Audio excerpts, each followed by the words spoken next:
You are listening to the World Sports Show on WPPM LP Philadelphia.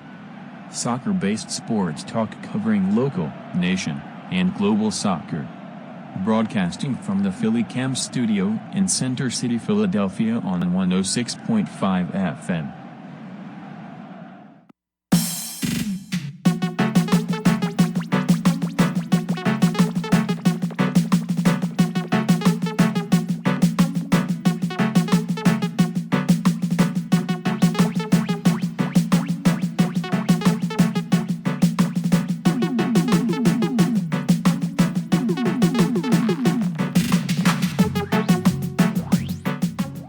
Welcome to World Sports Show. Charlie Flowe here. It is Sunday night, February 16th, 2020, 9 o'clock sharp on WPPM LP Philadelphia, phillycam.org/listen on your internet machine. Have some great guests in the show tonight with InStat Sport. We have David Garland and Dave Cox joining us tonight. I want to thank you guys for joining me. Thank you for having us, or coming into our studio. Thank you for having us. So, John, how's everything? You getting the board smoothed out and ready? Everything looking good? It's good, ready to go. All right, we have a good show tonight. Like I said, we have David and Dave in from InStat Sport. We'll talk about their work they'll be doing with our WPSL team and just the work they do in general with multiple sports, a really cool platform I think you guys will love to hear about. One of the big topics that we talked a lot about in the green room that we'll spend a little bit of time tonight talking about is the whole Man City fine and their 2-year ban from Champions League that came out earlier this weekend. An American dollars, I think it was $32 million hit. We'll also touch on the She Believes Cup that'll starting on March 11th. And we'll also talk about Olympic qualifying for the men's side in CONCACAF, which will be the U23s will represent the men, unlike with the women's side. It's the straight-up U.S. women's national team. So that'll start on March 20th. Down in Mexico at Guadalajara. And the She Believes Cup, like I said, will start on March 11th in Frisco, Texas at Toyota Stadium with USA facing Japan. Big hot topic. It's a conversation that we've heard about. We've seen the documentaries. We've seen the dominance of Man City. We know Pep is one of the most respected, well-liked coaches in the entire world on any platform, any sport. But always been kind of that question mark because spending, $1 billion type of ownership.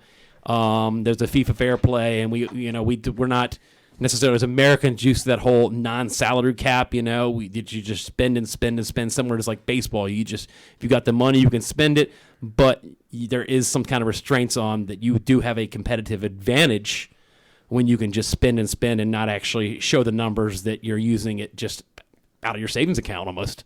That's a lot of money. Yeah, $32 million. But getting caught. Yeah, getting caught doing it. That's yes. It is the year 2020 we are in. A lot of things go back in years ago, last few years ago when they've won leagues. That it is one of those things that has come up in topic here in the green room is we know the football world can take titles from people. They can deduct points and then maybe re-award somebody the champion. I mean, it's been compared to like the Houston Astros that were cheating in the World Series a couple years ago. All we saw in that situation is a couple people got fired. No players got kicked off teams. There's been no official, okay, we're taking this World Series trophy from you. We're going to give it to the other guys. David here was talking about you read some stuff about that there may be a whole situation where they deduct points and it may result in a different champion. We don't know. Yeah, going back to 2014 when Liverpool was second. So if the Premier League does retrospectively do something, then you could have another team winning a championship or the Premier League back in 2014. So you got to rewrite the articles that are already pre-written. We know that it's 99.99. I don't mean nine's going to go out. Liverpool is going to be the EPL champions this season. It's going to happen. It's just a matter of when it's going to happen. I mean, we're basically like, I think, was it a 15-point magic number type thing right now they're looking at, and it's going to happen, but how does that work when you say, they haven't won a title in 30 years? Well, they haven't won a title asterisk in 30 years, but by default they won one a couple years ago. Winning 2 titles in 1 year. Yeah, you're right. Could be possible. I think that how do you celebrate that? You do back-to-back parades. Or back-to-back, or you do it so you give it a weekend off, maybe you do it on a Monday? Nah, you just big bus. Yeah, you just go, do the route twice. Just go and reverse it back. Rewind. I know the Everton fans will really love that. So, no, we do have some Everton fans out there, so But I think it's one of those things where, it's how do you decide how many points? What's the determination of what you did? How do you quantify on 3 points to win, 1 a draw? What is the determination of points deducted? That's a good question. Is it past bans or past punishments? Is that like how many euros or how many pounds you spent over, or would they determine like pounds per point? I don't know. Seriously, I don't know what the equation is, because obviously I don't have the numbers in front of me. But how many points did they win the league by that year? I'm trying to think. 2 points. 2 points. Oh well, that's easy. So 1 point, you can take 1 point and still be champions. You take 2 points, and then you got to come down to goal differential. Mm-hmm. And then you take 3 points, automatic champions. So you take 1 win away from them, Liverpool's champions. Wow, that's pretty cool. Do you have to return the shirts? I mean, if you're getting that's funny. If you're getting a ban for Champions League for 2 years, the punishment's got to be substantial. At least, I'm just throwing it out there, 10. More? I mean, let's look at 10 points. Let's look at when was the last point deduction ban? I think I'm gonna have to you do some cracking on the numbers. On it up here and see what it was. Not, I'm just drawing a blank real quick off of something specific, but let's just benchmark it and see what it was. I mean, and we've seen it in college sports before. We have teams that have been stripped of titles. I mean, look at like Reggie Bush and USC. Right. They've been stripped of their titles, stripped of I think he gave back his Heisman Trophy, because of different payoffs and stuff. But these weren't actually violations on the field. Like you have the, financial violations, and you have guys that are just testing positive for drugs on the field. Right. And this is not a performance thing. This is a financial violation. And wasn't this one of the big reasons why Pep wanted to stay, is to win Champions League? Yeah, well, when they took over, what was it, 10 years ago, was it now? Sheikh Mansour, he wanted to win the Champions League, and that was one of his main goals. Yeah. Obviously, if this is now not going to happen for the next 2 years, what does Pep do? Where does he go, or does he stick around or not?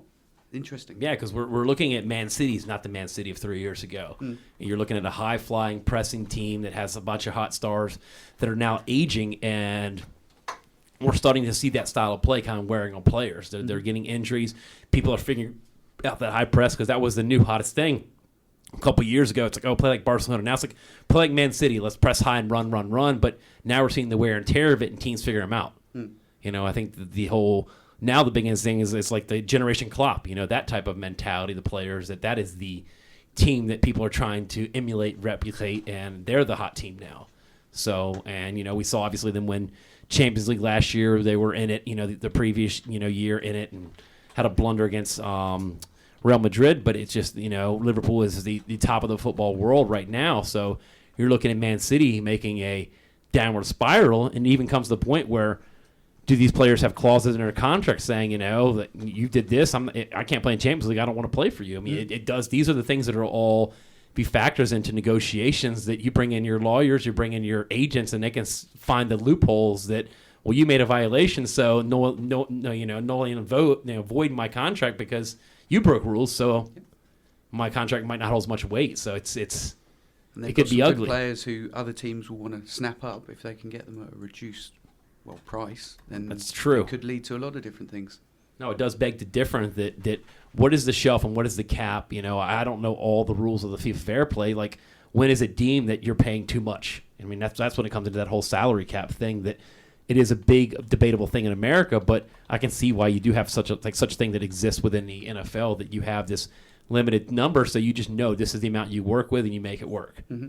So it is a very good debate. I don't know which system is better, but it's so easy to fudge these numbers. So John's cracking on that. So again, we have David Garland and Dave Cox in here from InStat Sport. I met these wonderful gentlemen in Las Vegas a couple of weeks ago at the WPSL AMG, and we were just going over, and I've been looking at their app, and we'll break more of it down at the bottom of the hour, but just give a little preview to the guest out there. If I don't know much about InStat, explain what InStat football is on the football side. I'll let you gentlemen explain a little bit about it. Okay, so we're an analytics platform. So it is football as we know it, but obviously in this country, soccer. So it's been around for 12 years. So back 12 years ago, we brought out the first iteration of the platform. Since then, there's been 3 more. So we're actually on the 4th at the moment. And we took a decision back in November of last year where we wanted to really expand the American business. So we do a lot of work in the US already, but we really wanted to put some roots down. So we've done it by having people working regionally, and we've actually now generated or opened an office in Philadelphia. It's awesome. Just a stone's throw here from our studio. We broadcast right next to the Liberty Bell Independence Hall, and you guys are right around the corner. And what has been some of the reception of talking to some of the American coaches, even though there are a lot of foreigners coaching football here? What has that conversation been like now with some of the MLS and WPSL and even NWSL maybe coaches? Yeah, well, it's been good. It's having local people selling to Americans, selling to Americans, really. But also, you're right, there's lots of different foreign coaches from different countries. We were at the USC in Baltimore a few weeks ago, and there was some coaches from Australia that are down there that we're actually discussing, and we work in Australia as well. So it's been great for us really to start building in America, and this is where Dave Cox has joined the team as well as some others as well. So we've got some good people who are now looking at building on our connections in the US. That's good. That's good. Now, how did you get involved? Dave Cox, you're a Philadelphia guy. You're now working with InStat. Tell us your story about how you got joined up with the company. Actually, I kind of found this job on a whim, and I'm really grateful for the opportunity that's before me to work with this company that really the analytics side is, I believe, where all sports are going. You can't watch a game without seeing some kind of stat pop up on the TV. So I joined them, started the process back in November, came on really the end of December, January, and it's been a great ride so far. We've met a lot of great people. We're working with a lot of great programs. WPSL was just one. That was a great time to go out to the AGM in Vegas. So look forward to what's ahead.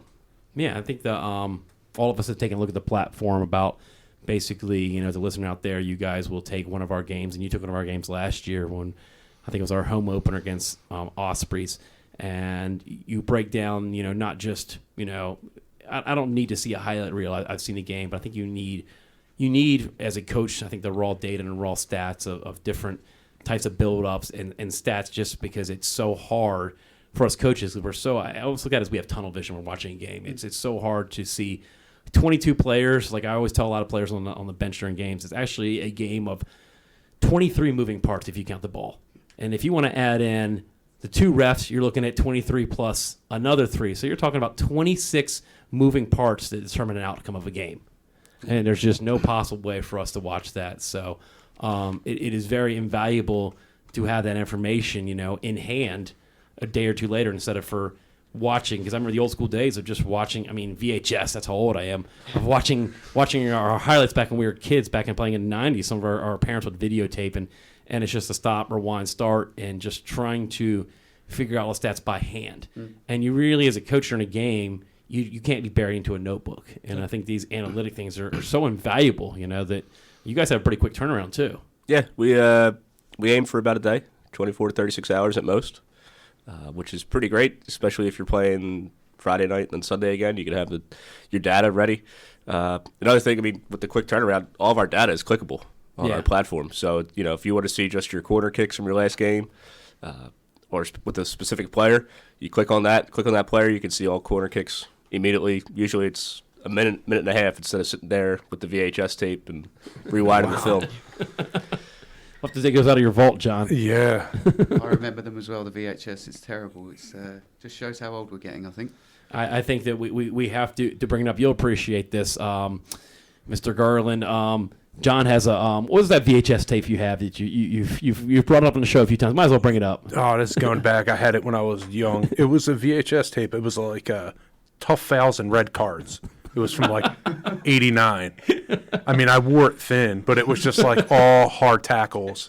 It was great. It was like almost like a blooper reel, but it was like 30 Vinny minutes. Jones had to be on the cover. He made an appearance a lot. Yeah, I tried to rent that a couple times at Blockbuster, but it was always out. Exactly. That's because of you, man. I had it. Oh, man, now you're talking it back. Yeah, renting highlights.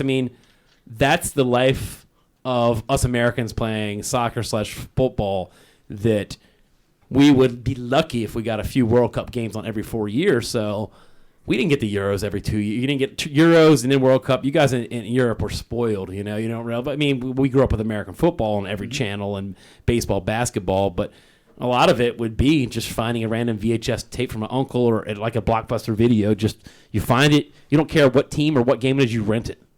Oh, absolutely. And, just goes back that we talked about many times is when I first got cable, one of the teams that they featured pretty much weekly was Arsenal. Yep. And that's why there was a lot of guys my age that were Arsenal fans just because that's availability. Yeah, ours was Manchester. Manchester United was a big thing in the early 90s of what we would get randomly on random channels, and everybody was a fan because that's the only team we knew in America. Yeah, it was Sports Channel America. I think it was whatever the first Philadelphia channel. And that Rye channels that are playing Serie A.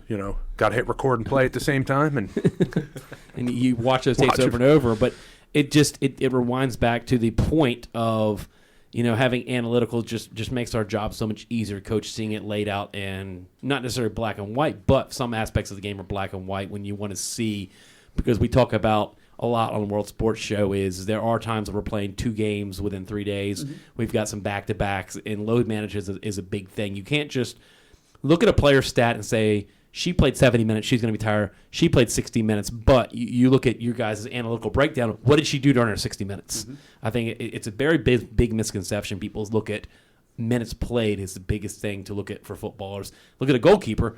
If she's not busy and we have a shutout, she might face 3 shots. Yeah, she's going to be fine to play back-to-backs, but I think it's you need to see all the passes taken and seeing was the majority of the attack coming from the flanks or coming to the right, so your backs are going to be tired.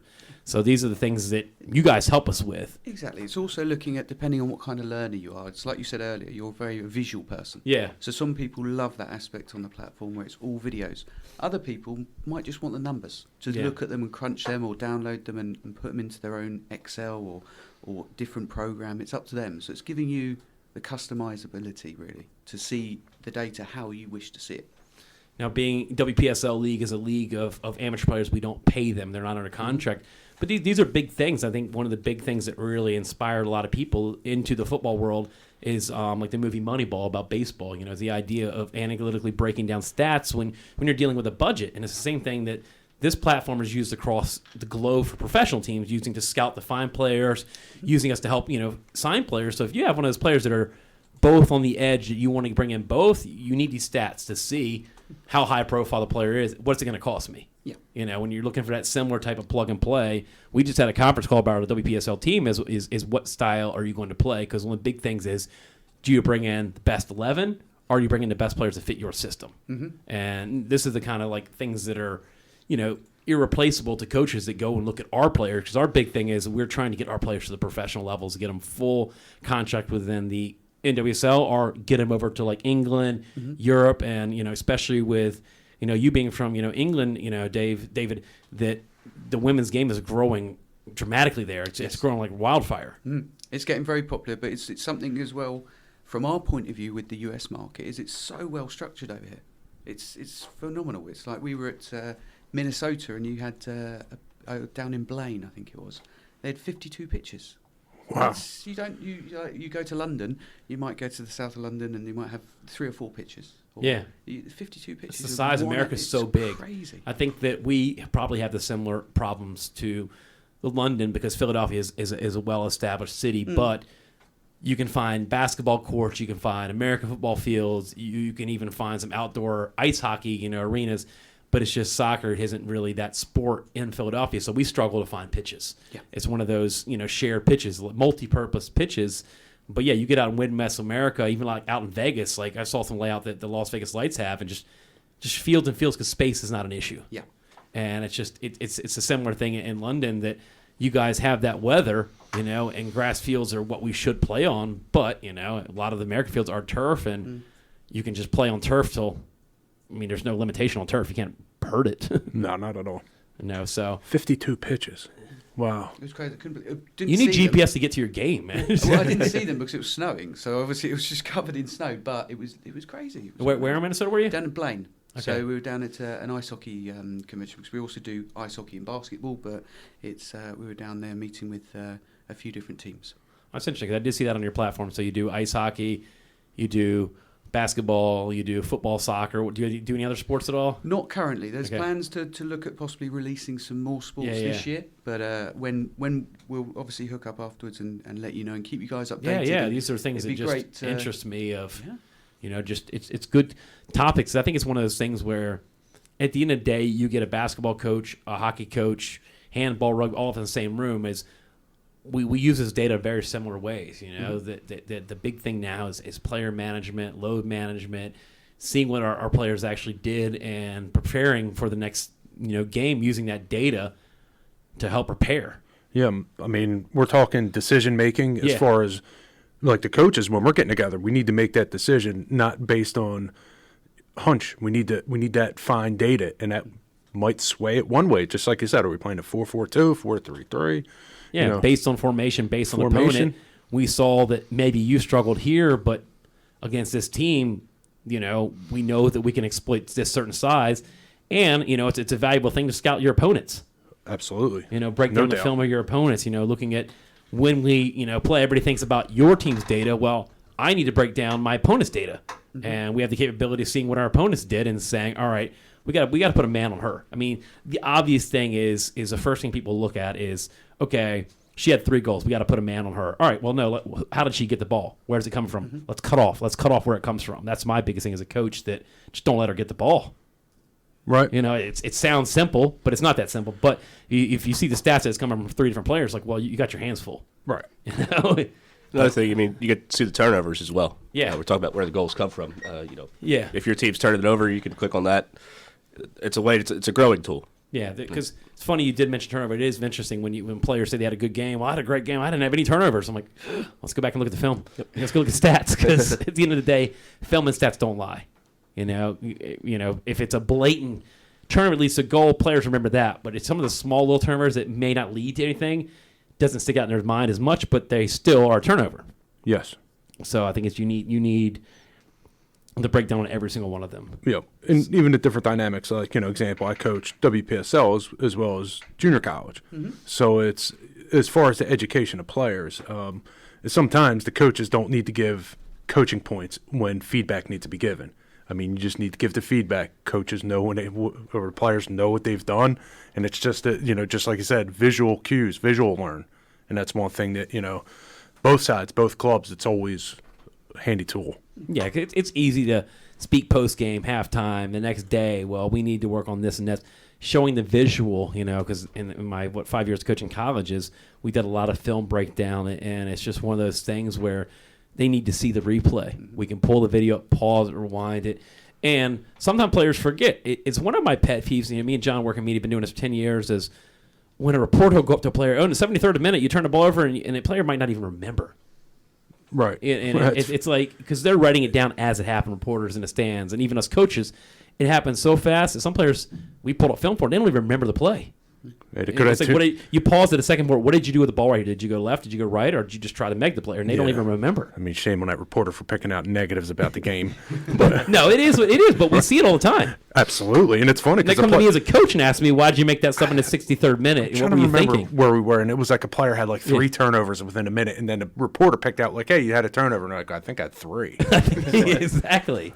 Crazy. You remember certain things. Even some players I've known don't even remember how they scored the goal, because it might be I just took my foot out. It's like if you have traffic there and you just put yourself in the right position to have success, then some of these players are so into the system and so almost like a machine. They're just working and not thinking, because they're seeing situations and are reacting to the situation. Yeah.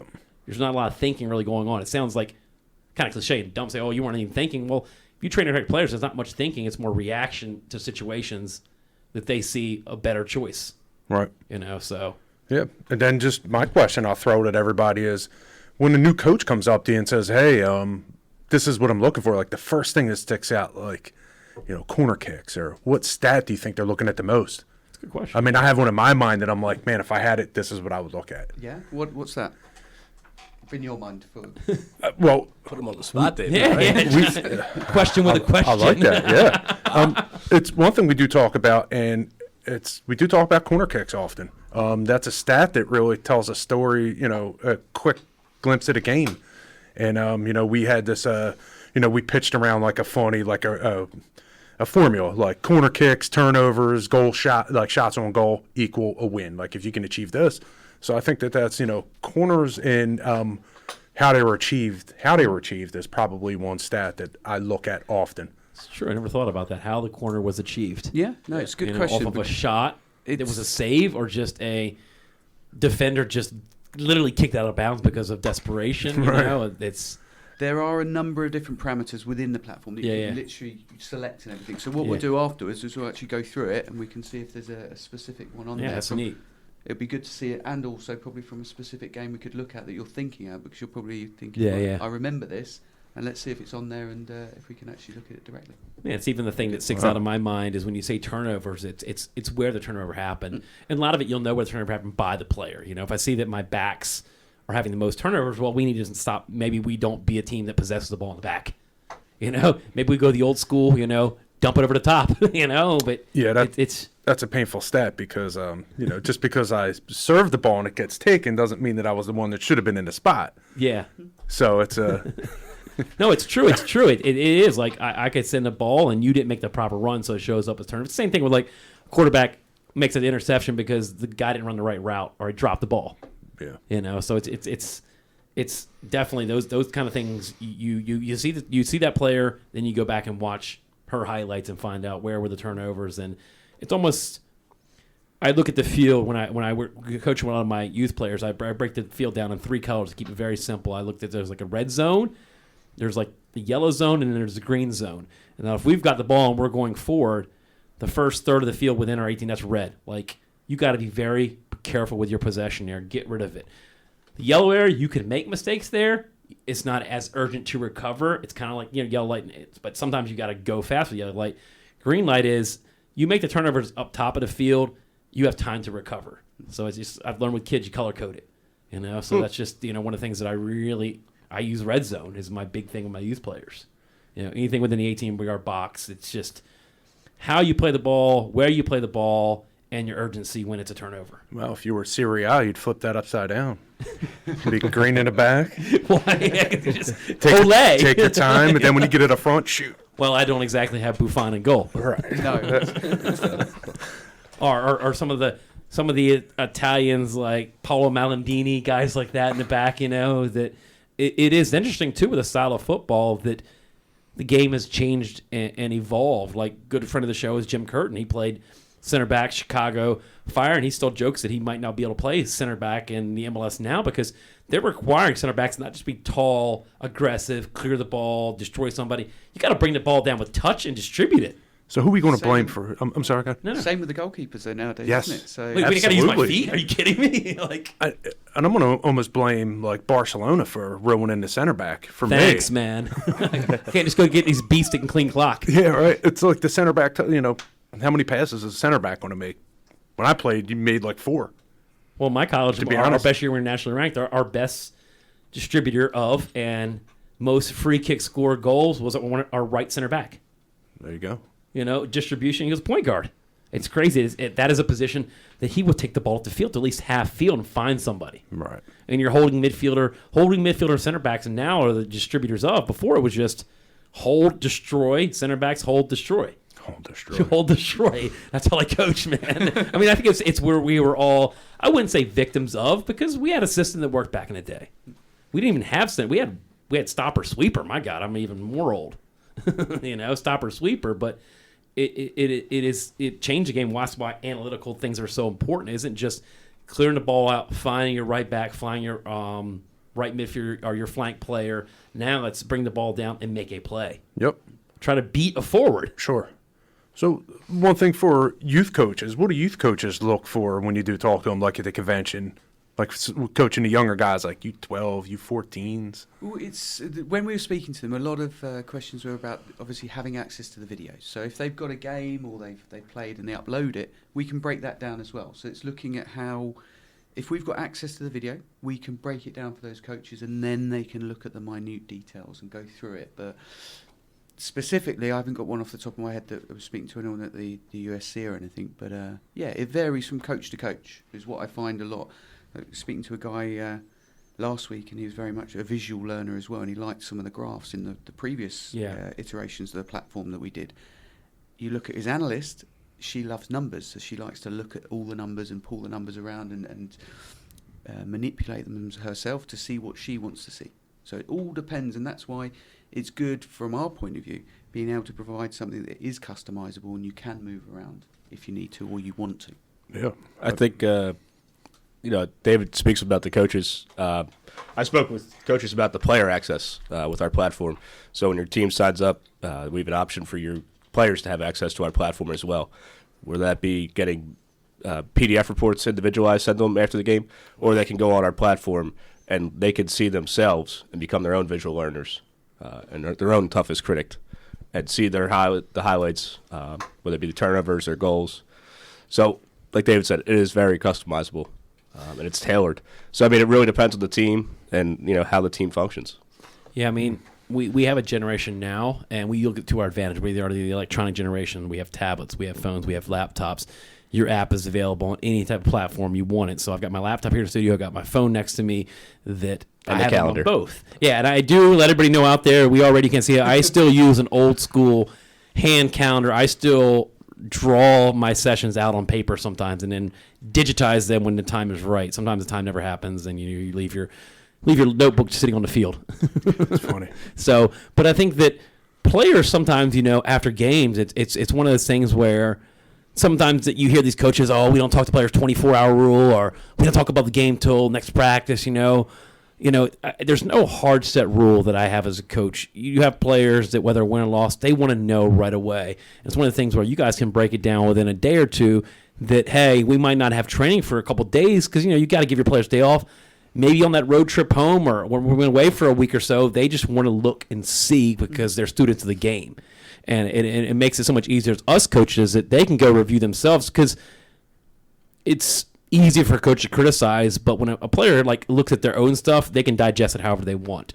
And I don't have to sugarcoat it and say, well, you should have done A, B, and C. They can look at their own stats and make their own determination of. It's an element of coaching as well, isn't it? You don't want to just give them the answer. You want them to look and understand it themselves because you could be a manager, coach, and just tell people what they need to do. If you've got a player or someone who then learns themselves, then that will help them to improve going forward. I think that's a big thing we talk about in coaching is the players that can learn on their own and adapt on the field. That I don't do a lot of talking, screaming, yelling during games. Me and John are not. We're vocal when we need to be vocal, but soccer is such a free-flowing sport that sometimes parents don't get that might only say a few words the whole game because you train your players during a week, especially now with your guys' data. It's going to be even there's less talking we got to do. Is because they know and they're going to teach themselves. And then, we take that data and then when they come to the next training, we say, hey, did everybody look at your data? Did you look at the team data? Did you watch highlights? Did you watch the film? Did you watch yourself particularly? And like you said, they give the feedback because if they go back and watch themselves, rewatch it, they'll realize, okay, maybe I should have done this differently or I could have done something even better. I think they need to see that themselves because like you said, we're still the old school, used to all the players sitting in a room, screen, and the coaches pointing out you, and I've learned that players are fragile people because nobody likes to be sitting in a room, and it's kind of obvious. I can't take everybody's face off and numbers off the back of the jersey, so they don't know. They know when they see a highlight, and that player kind of gets put on the spot. You just gave me the visual, like the projector with the coach's silhouette on the screen. Yeah, that's what I was thinking You of too. did this, Flowe. You ran this. Yeah, you got to rewind a tape, and it's all silent film. We don't even have sound on it. The clicking and the popping of the music. But just going back to the coaching aspect is, I guess one thing that I'm working on is as far as being a coach is when to coach. I think a lot of coaches, especially at the higher end, coach way too much when feedback is needed. They need to see and not need to be told. Like they just need the data, digest it, and then the coach decides when to coach, when to push, when to give that when to analyze the feedback.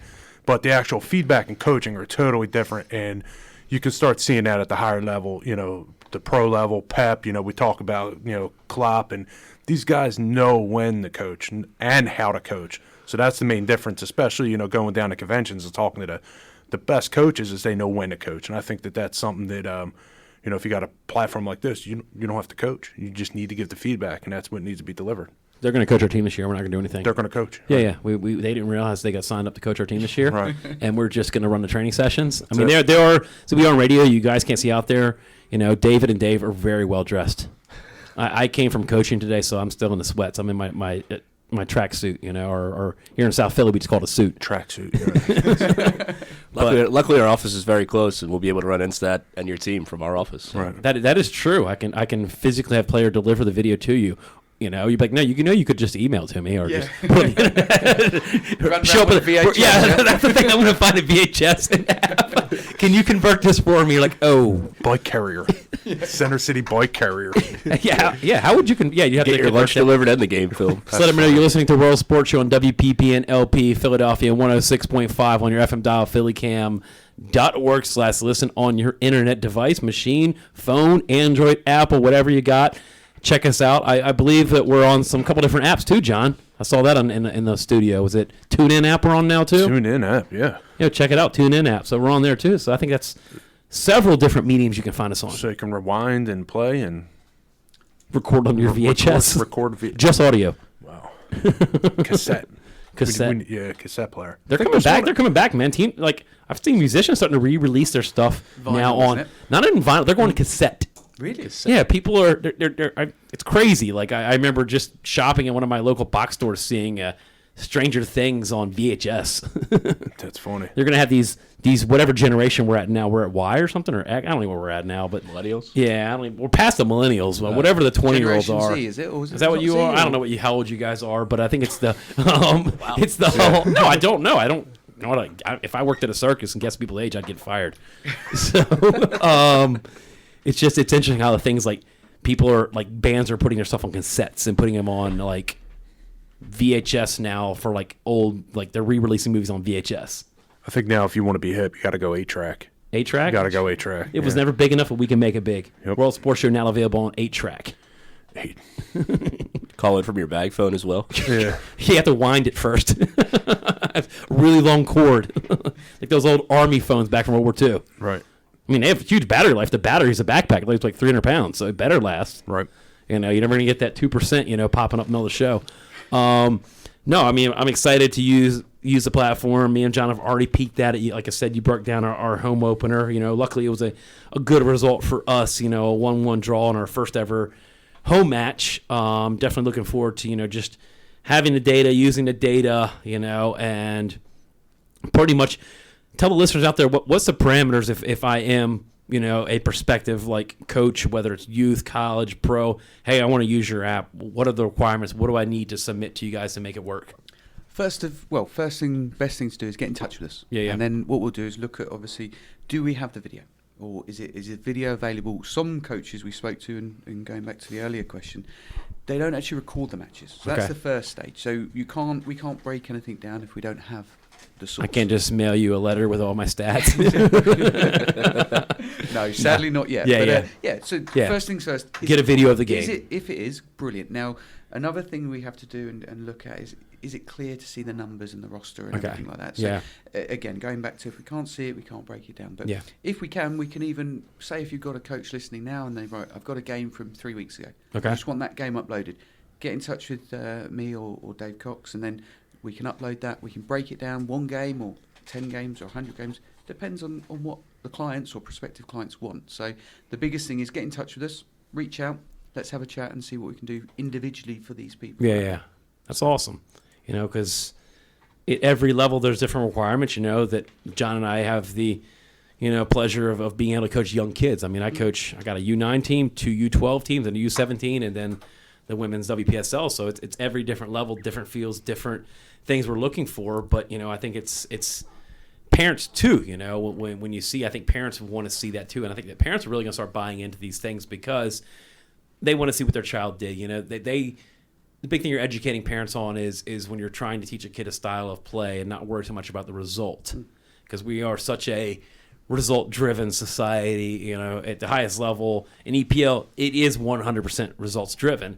Our league is a little bit of both. We are results-driven, but we are also professional development. We're trying to make college players better players. We're trying to make high school players potential college players, and even take ex-pros and put them back to the pro level, or a player that may not have gotten a pro contract. Let's get you to that level where a professional team's going to want you and take you, and it serves so many purposes. And I think that it really should, it'll really be a supporting thing for coaches that are doing the right thing and wouldn't say that we have arguments with parents, but when parents are not seeing what we're seeing because they're not trained coaches, this will kind of help us with that conversation. I'm sure you can attest to that too, John, that sometimes we need that stuff to show the parents, like, listen, your child's doing everything we're asking them to do. Just because he or she's not playing a position you want or not scoring goals, everybody thinks the glory's in the goals, but we all know if you got good goalkeeping and good defending, those things are so invaluable. Right, and it goes back to that visual aid. I mean, it's it's tough trying to convince a parent, hey, your son didn't let up a goal in 3 games, but the team has 3 0-0 draws and is doing a great job, but result driven. Tie. Didn't win. You have the goal scorer. You can now you have the ammunition and the visual cue and visual aids to go back. And we have such a generation where all these young people, even parents, I mean, there's not many sessions that I coach on youth level where there's not parents in the bleachers, stands, glued to their phones. And hey. Screaming as well, or shouting at the pitch? Or just no, just I mean, I think it's a thing that we've changed as a society. We're always looking at the phones, so put it in their hands. Put these apps in their hands. Let them access it. Let them see their child. What they've done. And why not take advantage of this generation that does use their phone so much? That as we do talk about the parents screaming it. Yeah. Some of the funny stuff that we hear, like the cheers for just the absolute driving the ball, over the horizon, and the crowd going nuts. We're gonna help out instead. We're gonna create some unique stats. Unique stats. The pace of the ball, how hard it was hit. We joke about power clearance, power clearance, power passing, 1 through 10. How powerful was your pass? Yeah, we could do some coaches analytics. Technical box walk. Yep. Technical box walk. Yeah. Oh, and if a ball does come to the coach, we can kind of break that down because. Ooh, I like that. Because I did not have. I think I had one opportunity last year. I think one ball was hitting in my general direction. Yeah. Because there's always that. There is highlights out there on YouTube of coaches Absolutely. on the sideline, and really? maybe we put that as a wild card in for InStat. And how did you stop it? Did you control it? I don't even remember. I think I just got out of the way because I was like, you know what? I'm just going to. No, you did get a piece of it because that's one thing. If it does come, we will grill you, and we wait for it. We're waiting. It depends on what I'm wearing. You better control it. What attire I'm Shoes. wearing. Shoes are a determining factor, because I'm the kind of guy. I'm just going to step out of the way. I've got a whole game to focus on. Nah, I'm going it's for the risk reward. God, I'm with you. I'm going for it. Yep. Yeah, step out of the way. You got to set the tone for your team. Got to make a play. Lead by example. Yep. So, no. If you're joining us, we are talking to David Garland and David Cox of InStat Sport. We'll be working with them this season, or with our WPSL team, Philadelphia Lone Star Women, and WPSL will be helping us break down, analyze film, and they've got a little home base right here at 11th and Chestnut, right in downtown Philadelphia. And I know you've been visiting for a while, Mr. Garland. What has been your impressions of just the city of Philadelphia? Well, when we originally looked at the US where to establish an office, there was five places. So Cleveland, Chicago, Detroit, New York, and Philadelphia. Had a look at different factors, but one thing that really drew us to Philly was the passion for sports. Yeah. So coming over here, and we mentioned earlier about the basketball and the ice hockey and the soccer platform, the amount of people for ice hockey was crazy. So we were initially looking for 2 in each sport to start with. And I think we had ice hockey, 4 or 5 people for 2 positions. So it's just, but the passion for sports is definitely in the city. You can feel it. And speaking to people, it's also everyone that I've spoken to has been very friendly, and it's been interesting. I think that's definitely the icebreaker in Philly. Everybody will talk your ear off about sports. You could just go right down on the street. That's the thing about Philadelphia. We have sports. 5. We're one of the unique cities in America that has teams in all the men's, at least the men's higher divisions, that we have one in every single one. So there's no off season. For John and I that work in sports talk radio. There's no such thing as an off season. Never. Especially with the game of football, and soccer/football is growing so big in America that I hope that we never change the MLS schedule. I hope that we keep the MLS schedule like a late. Well, I think they're starting the last day of February because of leap year, but basically a March to into December. And as us that coach soccer for a living, we get to watch soccer pretty much year round. It's a lot. Yeah, that's a lot. I know the wives and girlfriends don't like it, but we get to watch a lot. That's a lot. And with all the different cable channels out there, you have an option to like 5 different games on a Saturday and Sunday morning. This game stinks. Fine, I'll just change the channel. but it is a good city. It's one of those cities that that Dave Cox grew up in this area that Philadelphians are very, very passionate about their teams, and I think the fans are starting to educate themselves too. They want to see these analytical stats. We read the newspapers, we see the tickers, we see ESPN, everything stat broken down because it's you guys have the behind the scenes job, but people want to see those things and talk about them. Yeah. You can't not go to a sports bar in Philadelphia and say, I want to talk about some sports analytical and break a game down. You have everybody's attention. Mm-hmm. I just would love to see him published with the box score. So, I grew up reading the box score for everything, every sport, get the paper, now it's all online, but, just seeing analytics with box scores, yeah, win-win. Well, I think it was the perception of how do you make a box score for a soccer game. We're so used to basketball. Minutes played, points and assists, rebounds, the shots blocked. It's just a stat you can actually record. But with analytics, we can actually look at how the box score is going to change. When I read a article about, Man City versus Man U type thing, I want to read the article, but I want to see the breakdown of all the things like you guys break down because you want to see those things. I don't want to read that they had 63% possession, but they still lost 2-0. Well, I need to see the 30% that the other team had. What did they do with that 30? Because we see that all the time. We see those lopsided possession games where they outpossessed them, but they just couldn't put the ball in the back of the net. Like look at an Atletico Madrid, they want you to have the ball. They're looking to counterattack you. So I'm just more efficient. I might only have 30%, but I score quick. And those are the kind of things that kind of recycles back to us as coaches. You can't just look at that possession and say, oh, yeah, we're going to crush them. They only possess the ball 30% of the time. Interesting. It's more of they're more efficient. You remember the old Chip Kelly days back in Philadelphia. Everybody talked about the high-flying Eagles come in and score quick. Well, sometimes scoring quick is not good because then your defense is getting worn down because they're on the field. That's it. It's one of those things where a Barcelona can be good if you want to possess, but are you looking to just score and sit back and wait? Mm-hmm. So these are the kind of things that we need the analytical for of who we're playing. Yeah.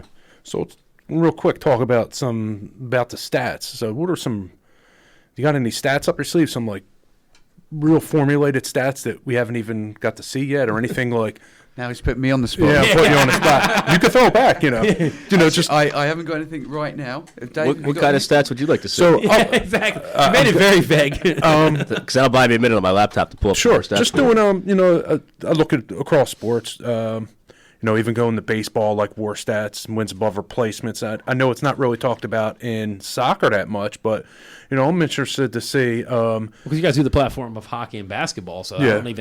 I've never coached basketball or hockey at the high level, so I don't even know what they are looking for or looking at. Right. Like just, replacement stats. It's like it's nothing groundbreaking to me. It's already been established. But just seeing, like, say, right now, what Chicharito means to L.A. compared to Zlatan from last year. Yeah. Well, what you can do, you can actually compare both players and look at them previously, even if they're not. You can look at it from a certain time frame, so it can do all the different statistics regarding minutes played, or we've got something we call the InStat index, which is a unique algorithm, and we measure it for all players. Okay. So, like your WPSL team, they'll have their own index score, and they could compare that to Messi, Ronaldo, or different players. Great. I'll meet all my players coming in. It's just like, I'm just a couple points below Messi. Yeah, I think I should be starting. Exactly. Jeez, man. So thanks, Dave. Pressure on you now. We're here to help. Yeah, exactly. No, that's that's age, good. height, weight, all these different factors. I'm sure go into all these creating analytics, position played, and it's true. Come back to that Moneyball things that if John and I ever got to the point where we're coaching professional, you're not just coaching professional, but you've got an ownership above you that you better spend this money right. Right. Exactly. Because we do see the MLS get labeled as that retirement league, but hey, I just saw Zlatan playing in some Malone derbies. He just played in the Italian Cup just against Juve, and him and Buffon are going at it, and these guys are getting up there in their 40s. He's almost 40 or 39, right on the cusp of. Right around there. Yeah, so you're looking at a player that went and had a great time in L.A. and now's back in Serie A and performing. Yeah. That somebody, in Serie A and just in Milan itself says, you know what, this guy can do what he can do, and he can keep doing it. Yeah. So. And I'm going to throw one more at you. As far as like the production, if I'm a coach saying, hey, how should I record the game? Like, what do you suggest for what's my setup? Like, what would be best to get the stats broken I'm down? glad you asked, because we can give you a complete manual on how to do it, because we have experienced areas where you might get someone recording it in not the pro leagues but lower divisions where they're shaking the camera, so things like a tripod, being able to see all of the pitch in the actual frame of the game, all the video, and then being able to zoom in at times to see certain numbers, because if you're one side of the pitch and you're looking at something on the far left or far right, there's no point not being able to see a little bit of detail of who that player is to help us get it broken down a lot quicker as well. So if the quality of the video, but there's a whole manual on what we can provide. Even things like you can have cameras on the poles now where we do something called auto crop and it can do it automatically. Wow. So then all the players are in the screen at one time. Or things like fitness recording for higher levels. So instead of GPS trackers, then we can actually break down. You can look at a 2D image of the whole game, a little bit like Football Manager from years back. You can watch it. Yeah. You can see the whole tracking of it, and you can actually map it out in the 2D version, so you could see, how much your defensive line is running throughout a game. You able to do it with your offense as well, without having to do wearables. And obviously, you just need a video. So that's one of the things when we do simulated scrimmages, if we have the file and work with you. And I think that's the thing is, that we may have a couple days between, when we actually have our training and our next game. And we need to know who was on their game. Yeah. It's so hard as a coach, I think, is being able to see every single aspect. Even with assistant coaches, it's so natural to be drawn to the ball and watch the ball. Sometimes you have to have assistant coach. I need you just to watch the backs today. Just watch what they're doing. But in live real time, you're sitting there taking notes. But when you have things that can do it for you and record it and break it down, you can just focus on coaching. Human, so you're gonna miss something. You're gonna just like referees. Definitely. So you're gonna miss something. So you want to have that ability to say, right, what happened? Or maybe I want to watch, instead of 90 minutes, I would just want to watch the whole game ball in play. That's an option we can offer you as well. It's different things, and this is why this is one of the fundamentals that we do as an organisation, is we don't just give you access and leave you alone. Like obviously speaking with you, Charlie, and Dave's been talking to you and looking at arranging demos, and just so that you might use different elements to how John uses it. And we don't want to pigeonhole you to say, right, this is what you have to do, but it's finding out, right, this is what you want, this is how you can get to it. That's good, because every coach is different. All my assistant coaches are different style, different people, and I think that you don't want, all your coaches to just be the same, because we're all going to look at it the same. We're all going to digest the stats different. You both too look at the stats a little different when you look at a game, and you have a different opinion, and you put all your brains together and you try to come up with a solution to either keep doing what you're doing or fix what's not working. Yeah, and then just one more that came to my mind is: have you got drone footage sent to you? No. Drone. I've not seen a drone footage yet. Yeah. Maybe we'll be the first. I might have a look at I like that, John. It's coming.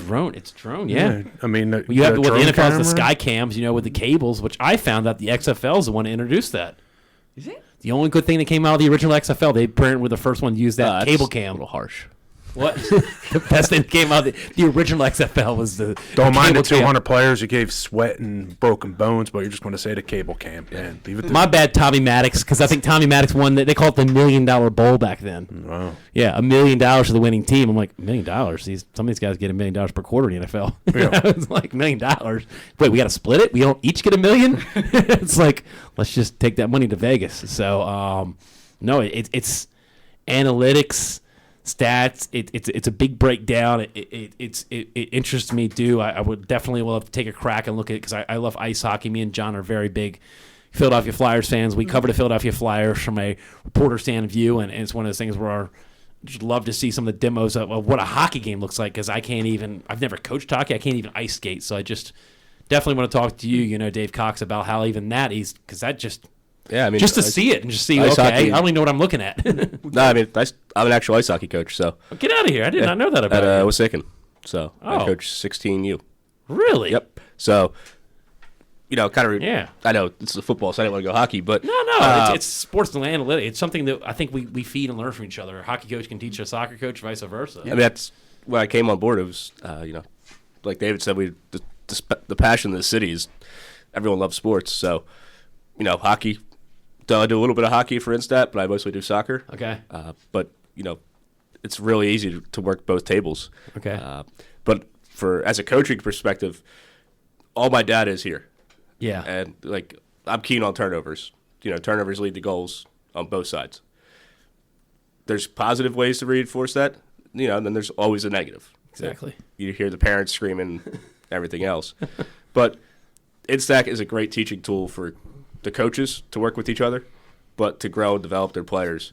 And I think that's why it's going to be a great partnership with the WPSL, because you have this wide variety of girls coming in that are trying to make it to the next level, whether it be pro, college, make it from the JV to a varsity team, just an example. Yeah, all the examples of, it's great. But these girls are now going to be able to see what their mistakes are, what their successes are, in a video format and an analytical. I'm just glad you pointed it out, because when you talk about analytics, we automatically assume failures, but you got to look at the successes as well. Yep. And it's got to be a balance, because you keep talking to the players about, hey, this is the failure rate. Now, let's look at the success rate. What are we doing right here? Look at all the connections. Look at all the positive, all the goals. What are we doing right? What do we need to continue doing right? Or the whole thing is, don't show all your cards too. Every team you're going to play a little different. It's one of those things where you're having success here. What happens if somebody figures us out? What's our plan B? That's right. Because that's what the other team's doing. I assume the other team's scouting me. I hope they're scouting me. They're not just, we're just going to show up and play. Right. I mean, a success for me as a coach is I hope that the players showing me analytics and saying, hey, coach, this is what we should try and do. Right? Coaches coaching them, players coaching. I think it's having that conversation of being open with your players just as a coach, and letting them come back to you with their feedback, like you were saying. Both you guys were saying, let them watch their own film and come to you. And I like a lot of times that you have player-driven type of practices, player-driven type of sessions where we're all sitting down talking. Mm-hmm. You tell me what you saw and what you think. What would you do differently, or what you think we should do differently? You have to have that, because at the end of the day, the players are doing the sweating on the field. Our playing days are way behind us. Way behind us. And, that's good also being having a deliverable such as a PDF file because of time. I mean, that's just the way sports are now. It's finding time for you don't have to have together. 5 guys in a skybox right. cracking each. All right, you're assigned. Because the WPSL allows us to dress 20 players, and there have been several games where we played 20 players. So it's a lot of data. It's a lot of data. And for a coach to manage, that's a lot. And the crazy part is, just as a coach right now, when I close my eyes and remember games, it's funny is just that I can remember certain negative plays and certain positive plays, but that only is like maybe 10 minutes in my mind that I can replay on the entire season. So it's just certain plays, whether it's a great outcome or a very bad outcome, those are when you remember. But when sometimes the player's doing the right thing and they're ticking the ball around in the middle of the field, you don't remember that as much. No. And you can also review it at the end of the season. You can say, right, look at what you were doing at the beginning. And look how far you've come. And I think this partnership we're going to form with you guys is very invaluable to these universities and college players that we bring in, because the majority of our roster is made up of college players, and they want to go back to their college coach. Hey, this is everything I worked on. This is game 1. This is game however many games we play, and this is what I did. And I think it's having that open conversation between coaches, and even we had 6 players last year that played for us that played for their countries at some level. So you want to send these to their country. Yeah. Well, I think if you look at the other side of that, now, the player wants to go to the coach, but the coach can now look at the player in the offseason. Yes. Yeah, it's true. Right. So, any other thoughts and stuff? We got about, 2 minutes and some change? How much longer do we got on the show, John? Got about a minute and a half. So for a preseason game, we're just going to have about 5 minutes of just dumping the ball and turn it over. Yeah, that'll be our preseason plan. I'm kidding. Check out WPSL's website. I know that the schedule is going to be dropped in March. We do know the schedule. If you have my private phone number for a small fee, I will tell you it. No, I'm kidding. No, the WPSL will be dropping their schedule. We will be making the announcement in the next day or two about Philadelphia Lone Star women tryout that we'll be having coming up very, very soon. Check our socials for that. Also, give out your website, get out your information so the fans can find you guys. Okay, so it's all the W's, instatsport.com. There you go. That's as easy as it comes. Social media. I am on social media. So we'll share our details through your social media, and then people can reach out to us directly. Yeah, well, at Cockstat is. Well, thank you, Dave Cox, Dave Garland. Appreciate everything you guys do. Great meeting you guys. Thank you for coming in studio. I really look forward to working with you guys this season. Brilliant. Thank you for your time as well. Thank you, guys. We appreciate it. So we've got about 30 seconds left. Anything you want to touch on? Too quick, man. Yep. No, it's a beautiful night here in Philadelphia. We're going to recommend some good places for these gentlemen to get some really good food in Philadelphia. We're going to make sure that before, Dave Garland goes back to the UK, that he's experienced every possible good thing to eat in Philadelphia. It's going to take a while. And good has a very wide range. I didn't say healthy, I said good. Right. Yeah, we're not here for the healthy food. Okay. All right, because we ain't playing 90 minutes. All right. So thank everybody for listening to World Sports Show. I'm Charlie Flowe. He's John Dicriscio. We have David Garland and David Cox here from InStat Sport. We'll be talking to you very soon. We'll see you next Sunday at 9 p.m. sharp.